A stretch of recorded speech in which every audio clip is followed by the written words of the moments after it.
आपण बघतोय साईबाबा संस्थान कर्मचारी सोसायटी निवडणुकीत विखे पाटील गटाला धक्का बसलाय। साईबाबा संस्थानच्या निवडणुकीत विखे पाटील समर्थक पॅनलचा पराभव झालेला आहे। कामगार नेते विठ्ठल पवार यांच्या परिवर्तन पॅनलचा दणदणीत विजय झालाय। 17 पैकी 17 जागांवर परिवर्तन पॅनलचं निर्विवाद वर्चस्व पाहायला मिळतं। साईबाबा संस्थान कर्मचारी सोसायटीची निवडणूक आपण बघतोय। निवडणुकीमध्ये विखे पाटील गटाला मोठा धक्का बसला।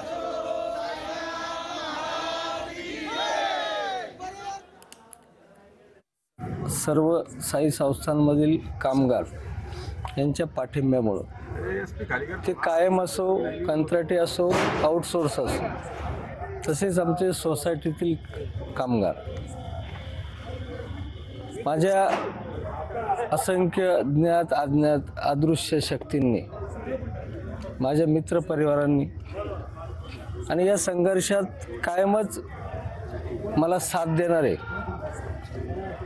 माझे गुरुवर्य श्री अशोकरावजी कोते पाटील, रामा गागरे या सर्वांच्या आणि कामगारांच्या सहकार्यामुळं